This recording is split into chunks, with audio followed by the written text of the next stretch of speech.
1절부터 15절까지입니다. 학계 1장 1절부터 15절, 페이지로는 구약 1310페이지가 되겠습니다.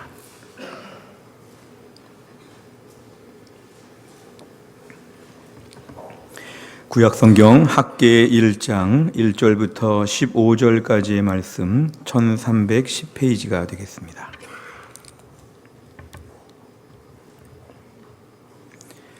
학계 1장 1절부터 15절까지의 말씀을 저와 한 절씩 교독하시겠습니다. 제가 먼저 읽겠습니다. 다리오 왕 제2년 여섯째 달 곧 그 달 초하루에 여호와의 말씀이 선지자 학계로 말미암아 스알디엘의 아들 유다 총독 스룹바벨과 여호사닥의 아들 대제사장 여호수아에게 임하니라. 이르시되 만군의 여호와가 이같이 말하여 이르노라.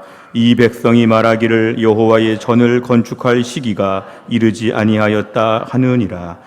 여호와의 말씀이 선지자 학계에게 임하여 이르시되 이 성전이 황폐하였거늘 너희가 이 때에 판벽한 집에 거주하는 것이 옳으냐. 그러므로 이제 만군의 여호와가 이같이 말하노니 너희는 너희의 행위를 살필지니라. 너희가 만일 뿌릴지라도 수확이 적으며 먹을지라도 배부르지 못하며 마실지라도 흡족하지 못하며 입어도 따뜻하지 못하며 일꾼이 싹을 받아도 그것을 구멍 뚫어진 전대에 넣음이 되느니라. 만군의 여호와가 말하노니 너희는 자기의 행위를 살필지니라. 너희는 산에 올라가서 나무를 가져다가 성전을 건축하라. 그리하면 내가 그것으로 말미암아 기뻐하고 또 영광을 얻으리라. 여호와가 말하였느니라. 너희가 많은 것을 바랐으나 도리어 적었고 너희가 그것을 집으로 가져갔으나 내가 풀어버렸느니라. 나 만군의 여호와가 말하노라. 이것이 무슨 까닭이냐. 내 집은 황폐하였으되 너희는 각각 자기의 집을 짓기 위하여 빨랐음이라. 그러므로 너희로 말미암아 하늘은 이슬을 그쳤고 땅은 산물을 그쳤으며 내가 이 땅과 산과 곡물과 새 포도주와 기름과 땅의 모든 소산과 사람과 가축과 손으로 수고하는 모든 일에 한제를 들게 하였느니라. 스알디엘의 아들 스룹바벨과 여호사닥의 아들 대제사장 여호수아와 남은 모든 백성이 그들의 하나님 여호와의 목소리와 선지자 학계의 말을 들었으니 이는 그들의 하나님 여호와께서 그를 보내셨음이라. 백성이 다 여호와를 경외하매 그때의 여호와의 사자 학계가 여호와의 위임을 받아 백성에게 말하여 이르되 여호와가 말하노니 내가 너희와 함께 하노라 하니라. 여호와께서 스알디엘의 아들 유다 총독 스룹바벨의 마음과 여호사닥의 아들 대제사장 여호수아의 마음과 남은 모든 백성의 마음을 감동시키심에 그들이 와서 만군의 여호와 그들의 하나님의 전 공사를 하였으니. 같이 읽습니다. 그때는 다리오 왕 제2년 여섯째 달 24일이었더라. 아멘. 기도하겠습니다. 하나님 아버지, 오늘 저희가 예배를 드리며 이제 하나님 말씀을 듣는 시간입니다. 하나님 말씀을 선포하는 주의 종을 성령 충만하게 하셔서 하나님의 말씀만 권세 있고 능력 있게 대언하게 하여 주옵소서. 하나님 말씀을 듣는 주의 백성들의 마음을 활짝 여시고 이 말씀 가운데 주의 음성을 듣고 청종하여 복을 받게 하여 주옵소서. 예수님의 이름으로 기도하옵나이다. 아멘. 오늘은 대한예수교 장로회 총회에서 정한 총회 주일입니다. 매년 1월 셋째 주일마다 우리가 총회 주일로 지키며 총회를 위해서, 한국교회를 위해서 오늘은 특별히 기도하는 그러한 주일입니다. 하나님께서 한국교회를 얼마나 사랑하셨는지, 우리가 어떻게 지금까지 오게 되었는지를 이 시간 먼저 잠깐 서론격으로 말씀을 드리겠습니다. 1832년에 독일계 유태인 칼 규출라프는 충청도 홍주 고대도 앞바다에 와서 한국을 방문한 최초의 개신교 선교사로 복음을 전하려고 했지만 조선의 입국 거부와 조선의 거부로 말미암아서 복음을 전하지 못하고 그냥 돌아가게 되었습니다. 1866년에 영국 웨일즈의 선교사였던 로버트 토마스 선교사는 평양 대동강변에 와서 복음을 전하려고 했지만 성경을 전하기는 했지만 사역을 조금도 하지 못하고 그대로 처형을 받아서 순교하게 되었습니다. 1870년대가 되어서 영국의 스코틀랜드의 만주 선교사였던 존 로스와 맥킨타이어 이 두 분의 선교사님이 만주 지역에 거하면서 주로 조선 땅 한반도에 복음을 전하기 위해서 애를 쓰셨는데, 이분들은 한반도에 들어오진 않았지만 성경을 번역하는 놀라운 일을 감당하였습니다. 그래서 한국의 초기 선교는 매우 특별한 게 선교사님들이 들어올 때 성경책을 가지고 들어왔다는 것이 매우 특별합니다. 하나님은 이미 역사하셔서 이 땅에 복음이 전파될 때 성경이 미리 번역되도록 하나님이 역사하셨던 걸 저희가 알 수 있습니다. 1884년이 되면은 이제 미국 북장로교 선교사인 알렌 선교사가 중국에서 사역하다가 이제 한국에 들어오게 됩니다. 그런데 이분의 자격은 미 공사관의 의사 신분으로 들어오게 됩니다. 한국의 최초로 내한한 그리고 정착한 선교사는 알렌 선교사라고 볼 수 있는데, 이분은 와서 선교사로서 일을 하기보다는 어떤 외교관으로서 의사로서의 일을 감당하게 되었습니다. 1884년에 사실은 갑신정변 때 민영익이라고 하는 높은 분을 이분이 잘 알렌 선교사가 치료해줘서 사실은 이분이 죽지 않고 살아남으로 말미암아서 복음에 대한 문이 활짝 열리게 되었습니다. 1885년에는 광해원이 세워지면서 이 광해원이 사실은 널리 은혜를 베푸는 그러한 병원이라는 뜻이지만, 이 광해원은 선교의 센터가 되어서 광해원을 중심으로 한국에 입국하는 선교사들은 무조건 광해원에서 일하면서 복음의 준비를 하게 될 정도가 되었습니다. 이 땅에 비로소 본격적으로 전적으로 복음을 전파하는 선교사는 1885년 4월에 들어온 언더우드와 아펜젤러 선교사라고 우리가 학계에는 정리가 되어 있습니다. 이들은 최초로 한국에 내한한 본격적인 선교사, 이들이 들어온 이후에는 이제 북장로교 선교사, 감리교 선교사와 함께 호주 장로교, 미국의 남장로교, 캐나다 장로교 이런 선교사님들이 많이 들어오셔서 한국에 대한 선교 사역은 초기에 매우 불을 붙이게 되었습니다. 참 감사한 것은 한 번도 가보지 않고 낯선 나라였던 이 조선 땅을 향해서 전 세계적으로 선교사님들이 한국의 복음을 전하고 싶다, 이런 열정들을 막 갖게 된 것은 하나님의 특별한 은혜였습니다. 그래서 선교사님들이 오셔서 대도시도 계셨지만 저 시골에 아주 어려운 곳에 가서 그렇게 복음을 전하려고 열심을 내셨다는 건 하나님의 역사였습니다. 당시 사실은 신학적으로 볼 때는 18세기, 19세기, 20세기에 계몽주 이후에 자유주의 신학도 많고 또 사회 복음도 많고 좀 이게 신학이 약간 이탈하고 변질된 많은 신학 조류가 있던 시기였는데, 감사하게도 한국에 들어온 선교사님들은 철저하게 복음적인 보수적인 선교사님들이었습니다. 미국의 무디 부흥운동의 영향을 받은 선교사님들이 대부분 들어왔기 때문에 한국에는 초기부터 매우 복음이 확실하고 성경을 성경 말씀대로 그대로 믿는 철저한 신앙이 초기부터 한국 교회는 그렇게 건강하게 주입되게 되었습니다. 선교사님들은 한국에 오시면 보수적인 복음, 하나님 말씀을 말씀대로 믿고 천국과 지옥을 믿고 예수 믿고 구원받는 유일한 신앙을 분명하게 강조하는 선교사님들이 열심히 초기에 사역을 하셨는데요. 그러면서 선교사님들은 바로 옆에다가 교회 옆에다가 학교를 짓고 학교 옆에다가 병원을 짓고, 그래서 교회, 학교, 병원 이 세 가지가 항상 세트로 이렇게 움직이면서 이 땅의 초기에 놀라운 부흥을 일으키게 되었습니다. 선교사님들은 다양한 나라에서 다양한 교파들이 들어왔기 때문에 우리가 선교지에서 충돌하지 말자, 서로 잘 협정을 맺어가지고 선교 지역을 나누게 되었는데요. 미국 북장로교 선교사님, 언더우드 선교사를 파송했던 미국의 북장로교 선교사님들이 저 평안도 지역과 경상북도 지역에 중심적으로 복음을 전하게 되었습니다. 그래서 평안도와 경상북도가 매우 복음으로 뜨거워지게 되었습니다. 미국의 남장로교 선교사님들은 전라도 지역에 들어오셔가지고 전라북도, 전라남도에 본격적인 사역을 감당하면서 남장로교가 정착되게 되었습니다. 호주 장로교 선교사님들은 들어오셔가지고 주로 경남과 부산 지역에다가 많은 교회를 세우시고 열심히 일하게 되셨습니다. 저 캐나다 장로교회에서는 주로 함경도에다가 복음을 전해서 함경도에는 캐나다 선교사님들이 열심히 일하게 되었습니다. 그 다음에 주로 경기도와 충청도와 강원도 이 지역에는 감리교 선교사님들이 많이 오셔가지고 열심히 복음을 전하게 되었습니다. 그러니까 전국적으로 볼 때 이 땅에는 많은 선교사님들이 오셔가지고 지역을 나눠가지고 열심히 복음을 전하는 가운데 각 지역의 시골까지도 복음이 들어가면서 교회를 세우면서 놀랍게 교회가 부흥하게 되었습니다. 사실 한국교회가 초기에 이렇게 성장하고 부흥하는 시기는 나라와 민족적으로 볼 때는 매우 어려운 시기였습니다.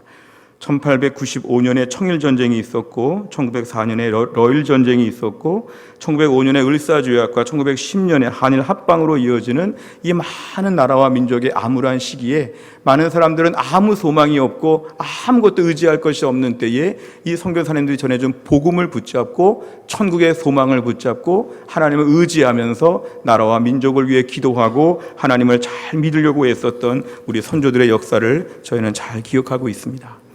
그러면서 한국교회가 폭발적으로 부흥한 것은 1903년에 원산 지역에서 있었던 강원도의 원산 지역에서의 큰 교회 부흥이 있었습니다.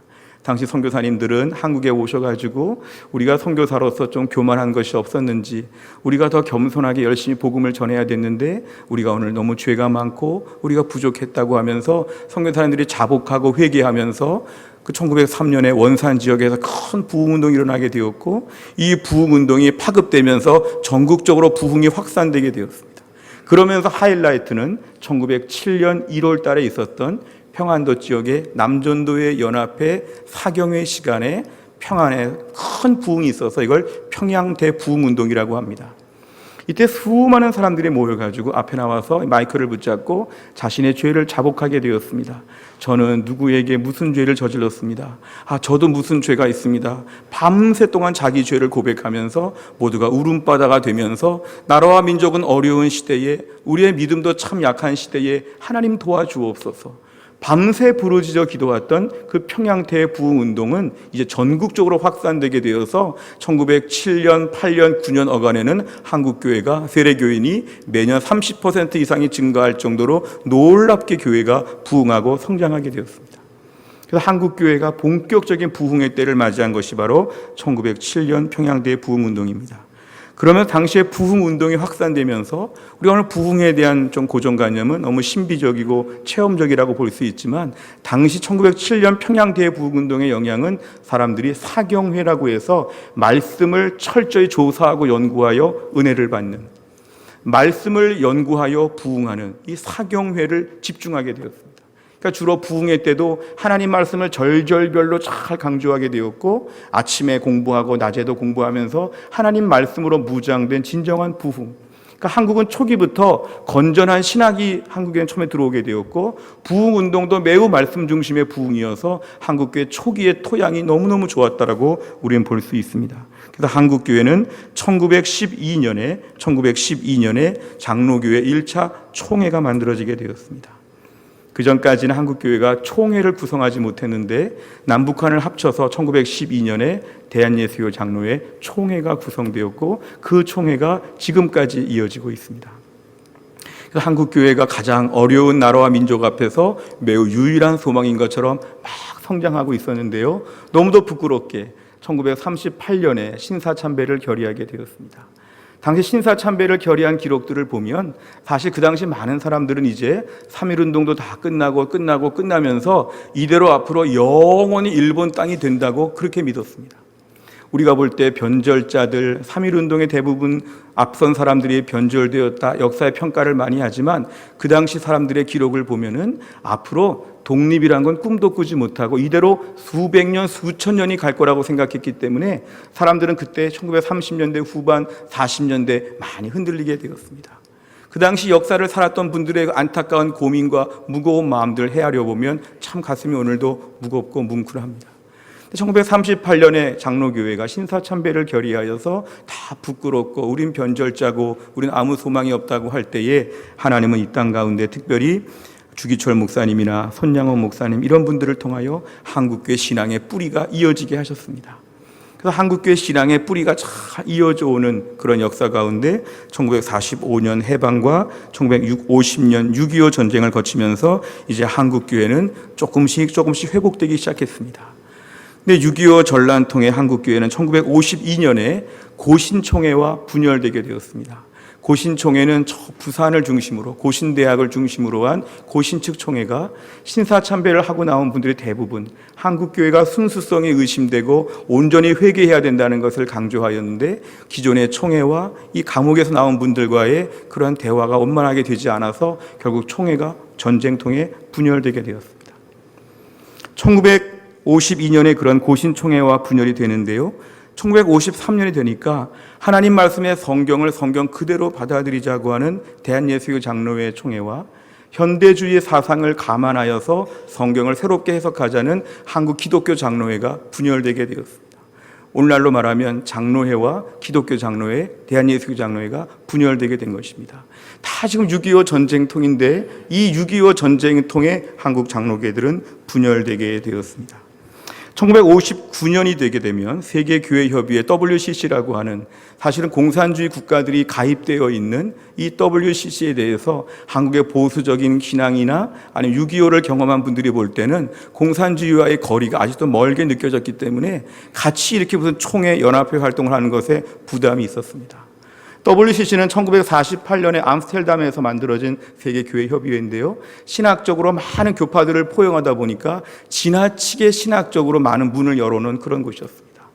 WCC는 나중에 호주 대회 뭐 이런 것들을 보면은요, 무당들이 춤을 추고 온갖 종류의 모든 게 별개별 다 벌어지는데 이것이 성령의 역사인 것처럼 오늘날의 기독교를 너무너무 오픈을 많이 해가지고 거의 종교다원주의라고 하는 운동으로 지금도 치닫고 있습니다. 그래서 대한예수교 장로회 통합 측은 그것을 그대로 받아들이고 대한예수교 장로회 합동 측은 우린 WCC와 같이 갈 수 없다고 59년에 갈라지게 되었습니다. 그래서 지금 한국 교회의 대부분이 장로교인데요. 대부분이 장로교. 한 400~500만, 500~600만 명의 그런 장로교가 있다고 하는데요. 600만, 700만의 전체 성도 중에 장로교가 한 300~400 이상 될 정도로 대부분인데 그 중에 절반과 절반이 거의 통합 측과 합동 측이 되었습니다. 그런데 이렇게 한국교회가 분열하면서도 감사한 것은 하나님이 이 땅 가운데 신앙적인 명맥이 유지가 되고 순수성이 유지가 되고 교회가 그래도 복음을 계속 간직하고 있다는 것은 매우 감사한 일입니다. 한국교회는 이렇게 어렵고 분열되고 어려운 혼란 산업화 시대를 많이 겪어오면서 한국교회는 1980년대, 90년대까지 급성장을 합니다. 1970, 80년대, 90년대에 다양한 국제 선교 대회가 벌어지면서 여의도 광장에 당시에 딱 광장이었을 때에 수많은 전도 집회들이 벌어지면서 한국 교회는 1200만 명까지도 성장하게 되었습니다. 이제 사람들이 모여 있으면 넷 중에 하나는 교회 다닌다고. 어느 통계를 보니까 강남의 여자분들 중에 50%는 교회를 다닌다고. 뭐 이런 식의 통계가 나올 정도로 이제는 교회가 거의 급성장하는 때를 맞이하여서 많은 교회들이 개척하면 그 다음에 건물 짓고 또 건물 짓고 뭐 묘지 사고 버스 사고 한국 교회가 놀랍게 성장하는 때를 맞이하게 되었지만 1995년을 맞이하게 되면 1995년 이후에 한국 교회가 급속히 몰락하게 됩니다.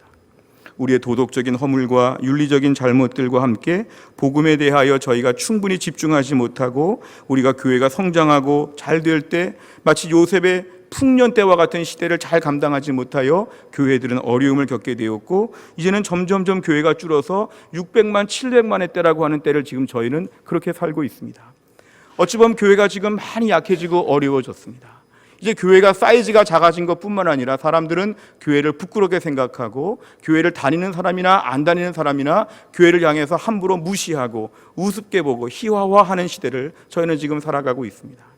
이럴 때 우리가 오늘 총회주의를 맞이하여서 과연 우리는 한국 교회를 오늘 어떤 시점에서 바라보아야 할 것인가? 욕하고 비난하고 과거를 그리워하면서 한국 교회를 그냥 이대로 그냥 우리가 방관해야 될까?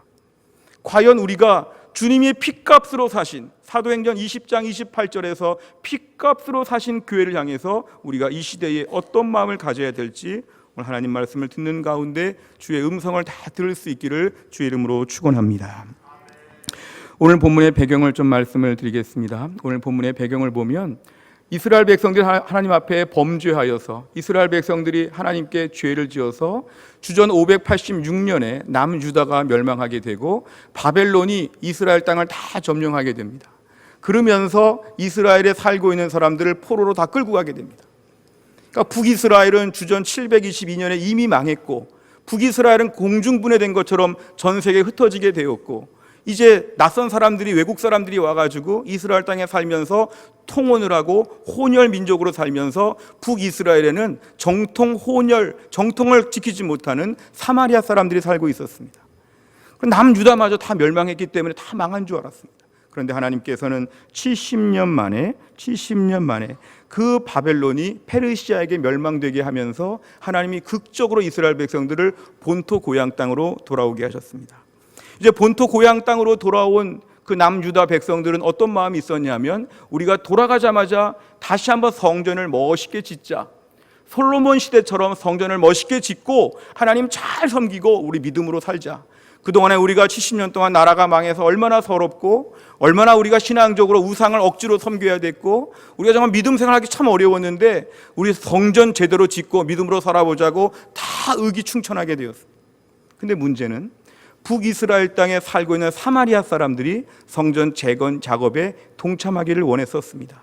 사실은 이 사람들은 혈통만 혼혈이 아니라 신앙도 혼합주의였습니다. 거룩한 성전을 짓기 위하여 마음의 준비가 되지 않았고 같이 헌신하기는 어려웠던 북쪽 지역의 사마리아 사람들은 남유다 사람들, 돌아온 사람들이 협조하지 않고 허락하지 않자 여기에 대해서 강한 방해를 저지르게 되었는데, 페르시아 왕에게 편지를 썼습니다. 지금 저 남유다 사람들이 돌아와가지고 성전을 짓는다고 하는데 이 사람은 성전 짓게 되면 페르시아를 배반할 것입니다. 이 사람들은 역사적으로 늘 이렇게 뭔가 문제덩어리입니다. 지금 남유다 사람들 돌아와가지고 성전 짓는 것을 허락하지 마십시오. 성전 지으면 큰일 납니다. 그러니까 페르시아 왕이 그 편지를 받아들고 성전 못 짓는다 금지 명령을 내려서 그 공사가 자그마치 15년 동안이나 중단되게 되었습니다. 성전 짓자 하는 분위기에서 못 짓는다 하고 내버려 둔 것이죠. 그 사이에 이스라엘 백성들은 어떤 일을 많이 했냐면, 어차피 성전을 못 짓는다고 하는 확고한 마음을 가지면서 자기 집에 집중했습니다.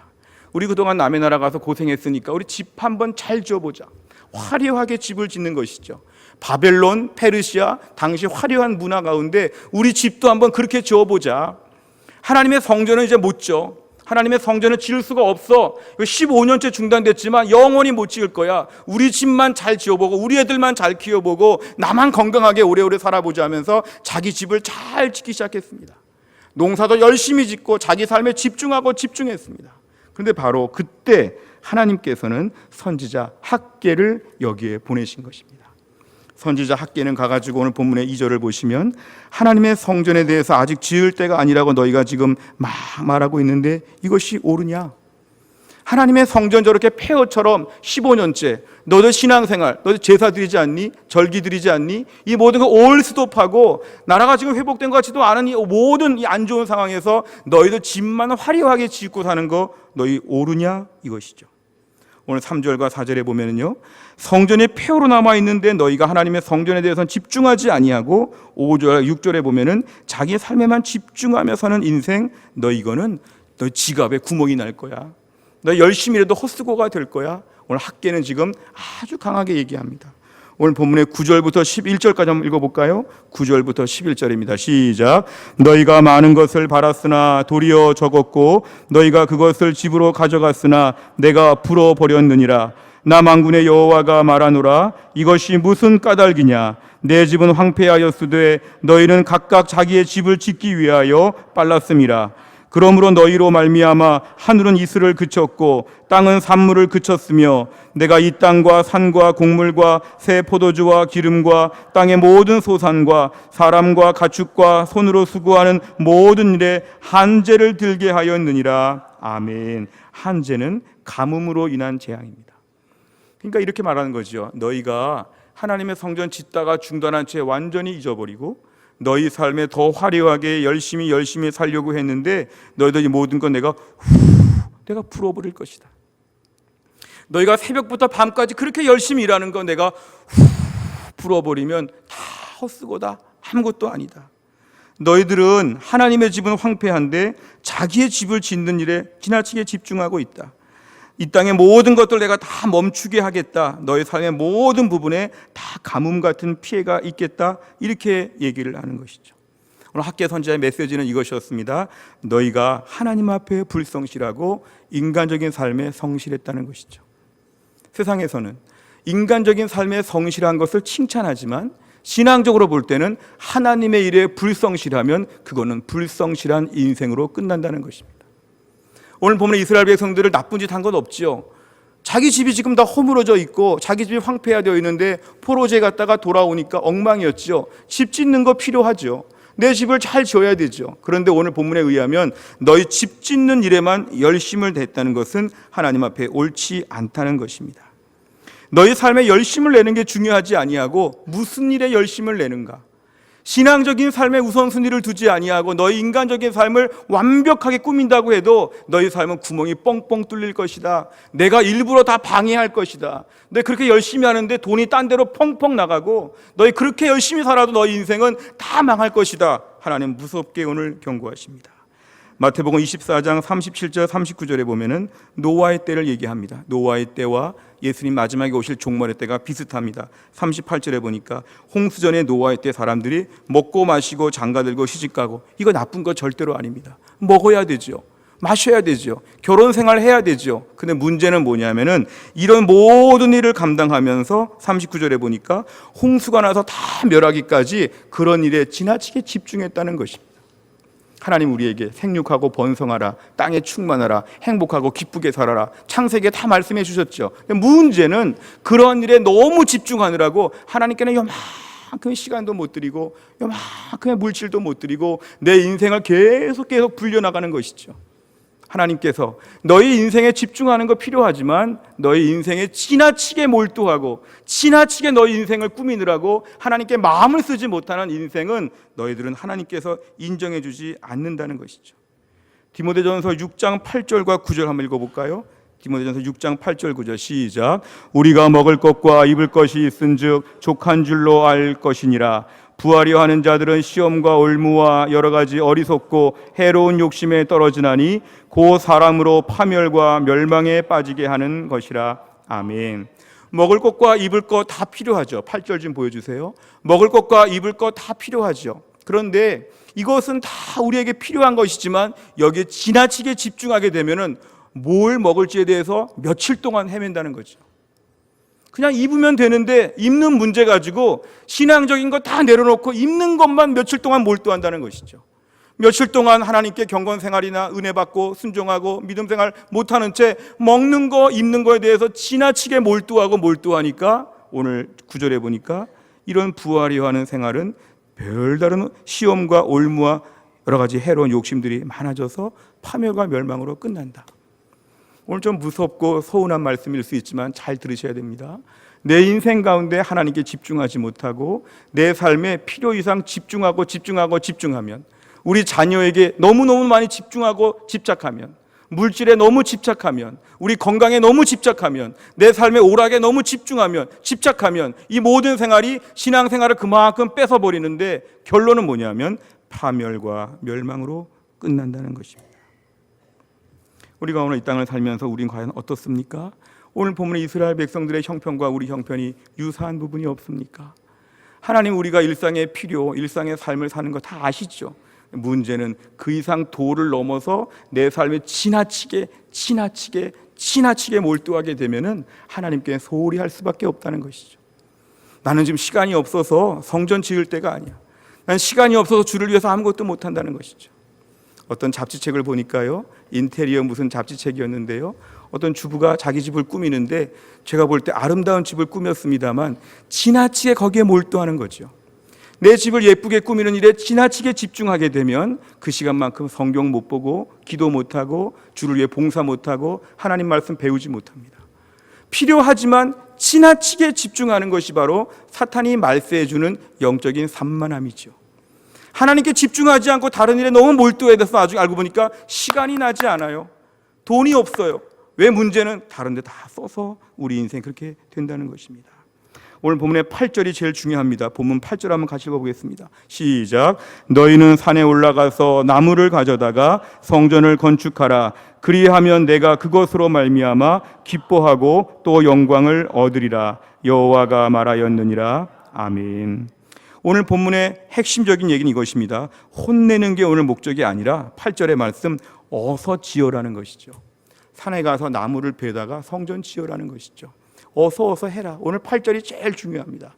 저 8절 말씀이 지금 당장 나가서 성전을 어서 지으라는 것이죠. 오늘 본문에 감사한 것은 이것이 해피엔딩으로 끝났다는 것입니다.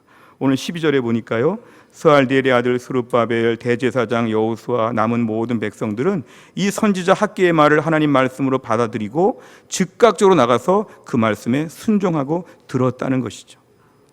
하나님 말씀을 들었다. 오늘 본문의 말씀은 책망처럼 보이지만 해피엔딩입니다. 사실 생각하기에 나름의 이런 마음이 있을 수 있죠. 아니, 선지자 학개는 너무하다. 우리가 지금 70년 만에 돌아와가지고 집 좀 지어보려고 하고 10년 정도 좀 우리가 집을 좀 사는데 뭐 이렇게까지 우리에게 날카롭게 하느냐. 얼마나 서러움 많이 받았고 얼마나 불편하게 살았는데 내가 좀 집 짓고 사는 게 그렇게 문제가 되느냐.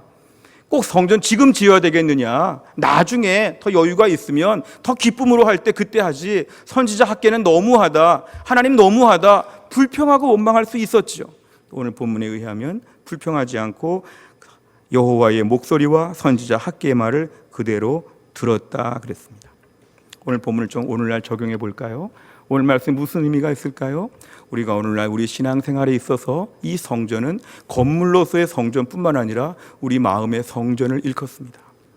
우리가 오늘 신앙생활하면서 우리 마음의 성전이 지금 부지런히 재건되고 있고 견고해지고 있고 강해지고 있고 세워져 가고 있습니까? 어떤 경우에는 내 마음의 성전을 짓다가 내버려 두고 다른 일에 너무 몰두하느라고 내 마음의 성전이 오늘 15년 동안 중단된 것처럼 오랫동안 멈춰 있지 않습니까?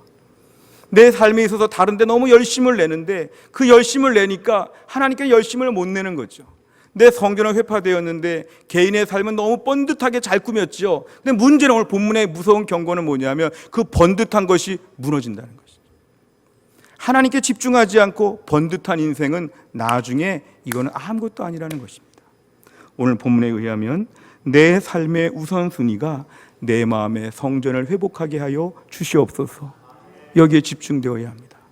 2020년을 맞이하여서 내 삶에 다른 것들은 좀 늦게 해도 괜찮지만 여호와의 성전, 하나님을 향한 일편단심의 믿음, 헌신과 열정과 이 모든 것, 신앙의 태도가 잘 회복될 수 있기를 주의 이름으로 축원합니다. 이것이 먼저 되지 않으면 오늘 분명한 말씀, 다른 거 다 만들었는데 다 헛수고 된다는 것이죠.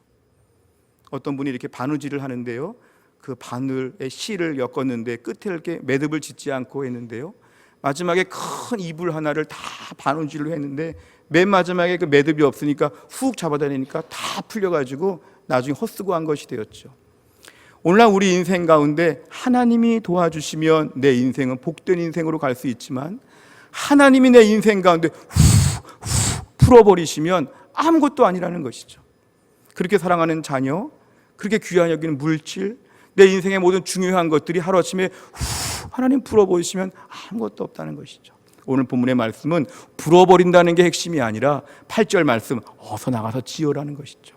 오늘 이 말씀을 주신다는 것은 하나님 풀어버린다고 우리를 겁나게 하시는 것이 아니라 오늘 당장부터 우리 마음의 성전을 재건하라고 주시는 하나님의 말씀입니다.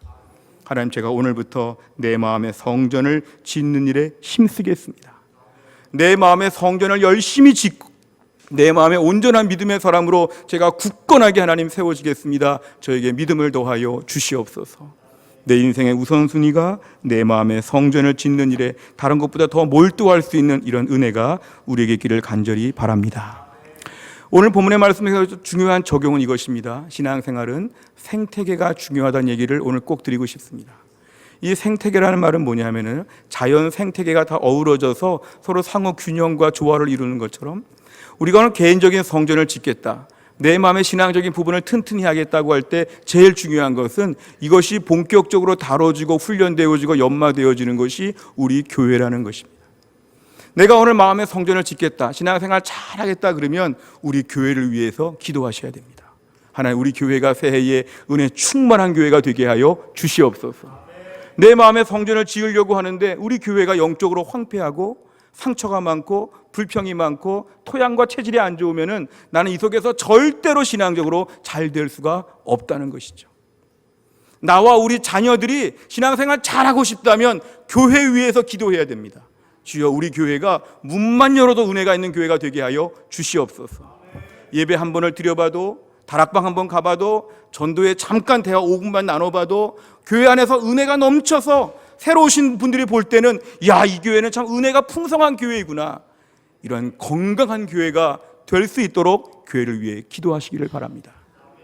토양의 문제는 교회가 좋은 교회가 되어야 내 신앙이 좋아지고, 교회가 튼튼하고 은혜로운 교회가 되어야 이 속에 있는 우리의 마음의 성전들이 굳건하게 세워질 수가 있다는 것이죠.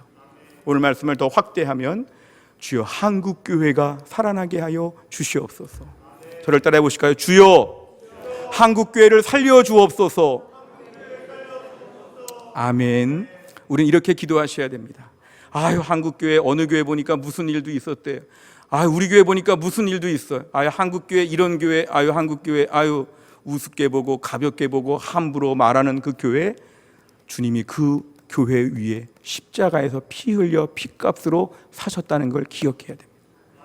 주여 한국 교회를 살려 주옵소서. 한국 교회가 무슨 욕을 먹고 한국 교회가 무슨 부끄러운 일이 있어도 주여 한국 교회를 살려 주옵소서. 제가 기도하지 않아서, 제가 한국 교회를 위해 섬기지 않아서, 제가 한국 교회를 무심해서 한국 교회를 향해서 같이 욕했습니다.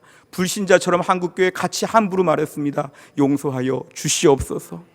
우리 믿음의 선조들은요, 기도원에 올라가서 비누로 뒤집어 쓰고 교회를 위해서 많이 기도했습니다. 한국 교회를 살려 주옵소서.